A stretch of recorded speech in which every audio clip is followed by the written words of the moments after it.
morning. Hey there. How are you this morning?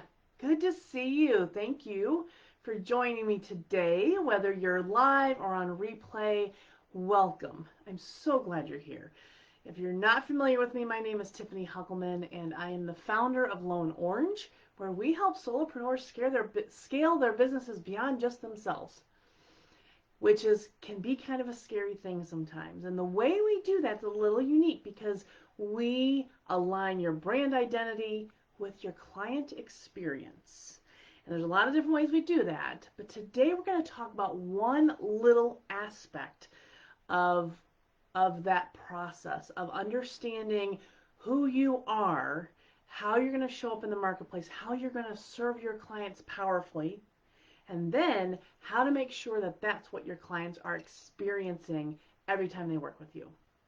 Okay, so this is actually a 5-part series. I started the series, I guess 3 weeks ago now, with a video just talking about the importance of client journey and understanding why we even need to think about this. Because as solopreneurs, especially, like we get into business for what we do, and we do it really well. And so we generally serve our clients really well. But we also just serve them innately, almost without thinking, like we just do what we do so well. But when we can stop and think through what that path is that we are putting our clients on, and how are we going to make that path smooth and predictable and powerful and transformative, and what our clients are going to experience every step of the way, that can make such a difference in our business because it can help us be less stressed. We're not having to reinvent the wheel or rethink about what we have to do to bring on a new client every time we have a new client. We can start handing off some of this process, some of the work to team members so that we don't have to do it all. And it's going to give your clients just a better experience overall. They are going to be wowed, and that's going to help drive referrals and loyalty. So this is such an important process for our business and is very often overlooked. So that's why I wanted to spend these 5 weeks talking about it.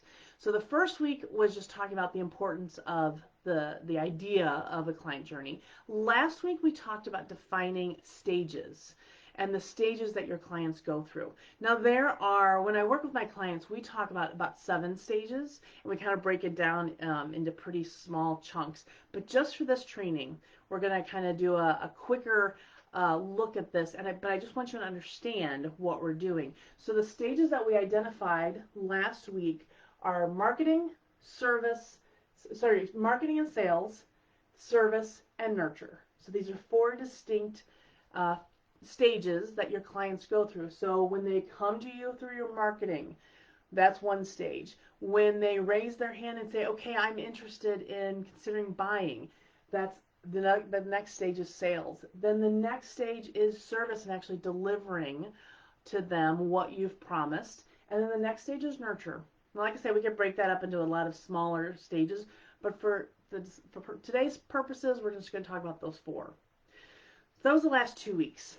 This week, we're going to talk about considering the journey. I want you to really think about what your client is going through at every stage of the game. Now I've got this up here so I didn't forget it, there's a template that I would like to send you. If you don't have this template yet and you want it, just put in the comments below, or you can send me a private message and just say, I want the template, right? Just that simple. Just I want the template and I will get it to you. It's a link. It's 1 page, but it's going to give you the template for what we are doing in these 5 weeks. All right. So for each one of these stages, we got to think down even our thought process and our client's thought process for every single stage. So for instance, let's just talk about the marketing stage. And we're going to think about what your clients need from you during the marketing stage and how you're going to respond. And I'm going to break that down into 5 things that I want you to think about. And again, these are on the template, so if you want this template, make sure you comment below, I want this template, or private message me, and I will get it right over to you. Okay, so there's the first two things that we have to think about are first we're thinking about the client, right? Client first. What do they need? So the very first thing is what are your clients' thoughts about where they're at in that stage? Now here's the thing. Every stage is going to be different. Let me say that again. Every stage, your client thoughts are going to be different. That's why this is such powerful work to think this through for your clients. Because so recently I was working with a client on this process, and she's done a lot of work prior to us working together on understanding the client and pain point and kind of all the marketing understanding of your ideal client and really understanding what your clients are thinking and how to talk to them. But what she hadn't done is think through what her clients were thinking at every different stage while she's working with them. And that opened up so much new awareness about how she could serve her clients better. That's what this can do for you. You can up your service level. You can do so much more without working harder. Like, I want to say that I'm not adding a whole bunch of work to us because none of us need more work to do. But there are things that you can do to make your client experience so much more powerful that you're not even aware of. So just thinking through this process. So we're looking at the stages. Now we're thinking about your client thoughts, and we're thinking about their feelings. And this is client. Okay? So this is the first stage. And I'm going to say these are two different things. You want to think about what are they thinking about? So during the marketing stage, what are they thinking about?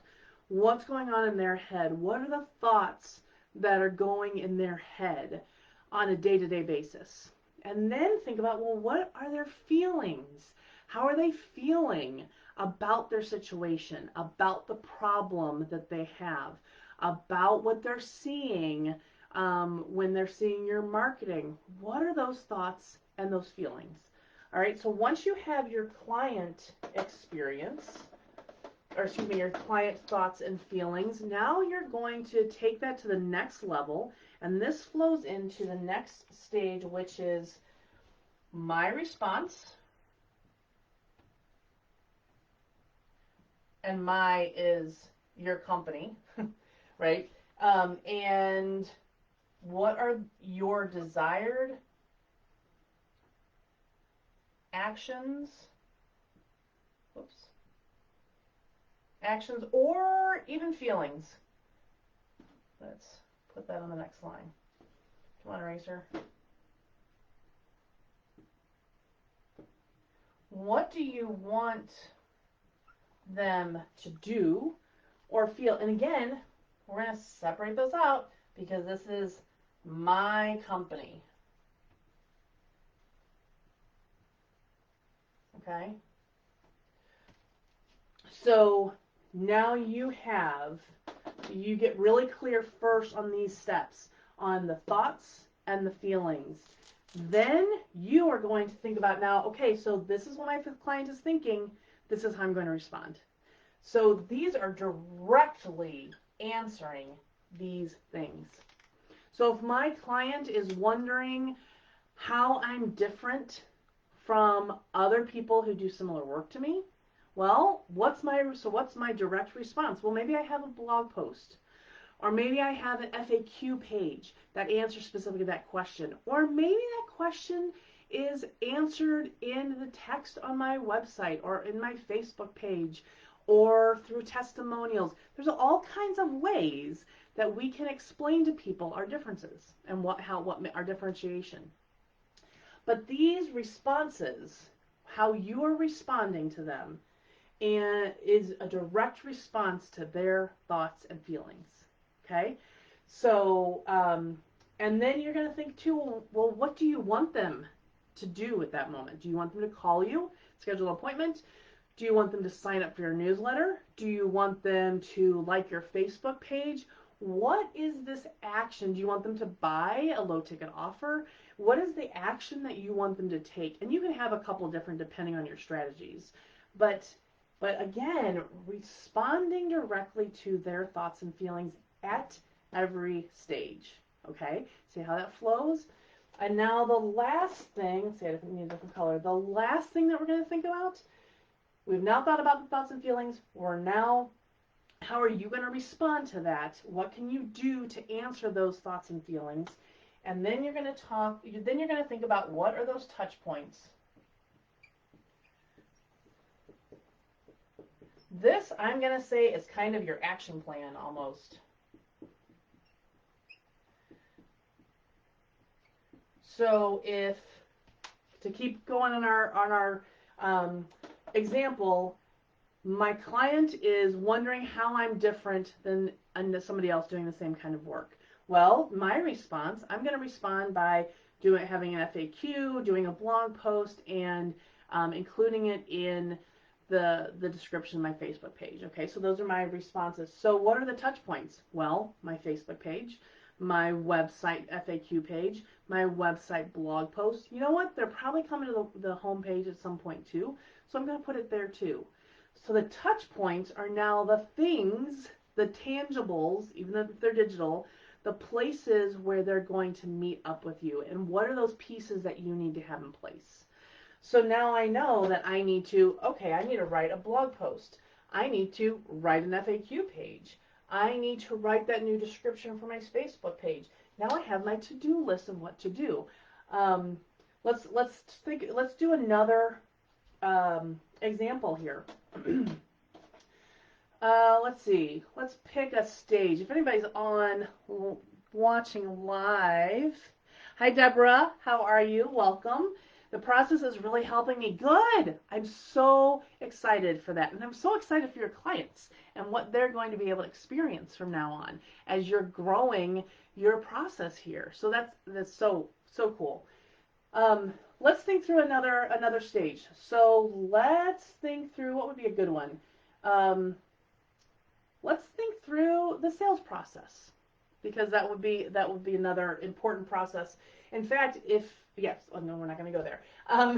My brain goes to a lot of different places, but let's talk sales process. So in the sales process, so now the prospects have thought, okay, this sounds interesting. Let me find out more, and they're going to start doing more. What are they wondering? What does it cost? What do I get for what I'm paying for? Can this really help me? Can this really solve my problem?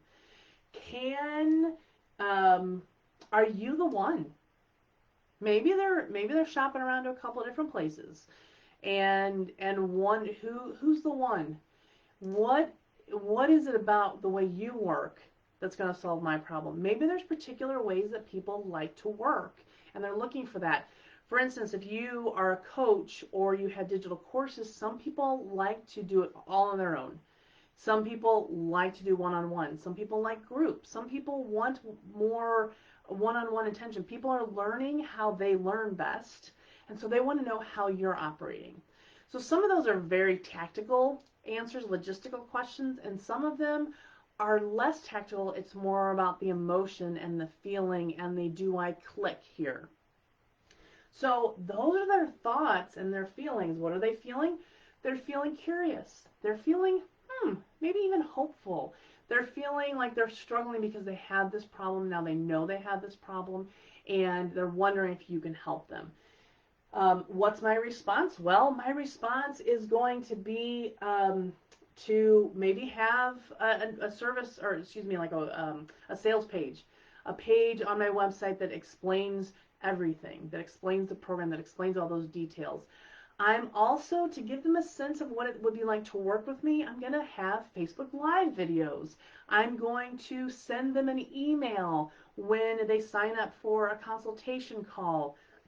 I might even have a little flyer that I can send to them. So again, there are different ways that I'm going to answer the thoughts and feelings of my clients at each of those stages. Once I've done that, Now I can think about what are those touch points. Okay, so I need an email template. I need to start doing Facebook Lives. I need to, whatever those things are that you've identified now, your touch points is kind of your to-do list, your checklist. All right, so you see how this flows and you see why the process is the way it is because it's breaking it down into little pieces for every stage. So again, if you the template is here and it has all this lined out for you, if you don't have the template, just message me. Just put it in the comment below, I want the template, and I will make sure to get it to you so that you can start this. And what you would do is for every stage that you identify, if you don't remember, go back to the last week's, let's see, that was February 1st, I think. Go back to that video, and it talks about defining the stages and thinking about the stages that you want to define for your company, and then you use one of these pages for every stage. It's that simple. All right, my friends, this is such a powerful exercise. I hope you can see how this can really benefit you and your clients. So if you've got any questions, feel free to put those in the comments and I'll come back and answer them as you're working through this. And I will look forward. Next week we're gonna keep going. We're gonna keep diving deeper into this whole concept of client journey mapping and what the next step is. There's 2 more weeks we're gonna talk about this. So let's do this. All right, my friends, I will look forward to seeing you next Thursday, 9 a.m. Central Time, right here on the Facebook, on the Lone Orange Facebook page. Be sure to share this video if you like what you're seeing, and make sure to come back and join me every Thursday at 9 a.m. All right, my friends, have a great week. Bye-bye.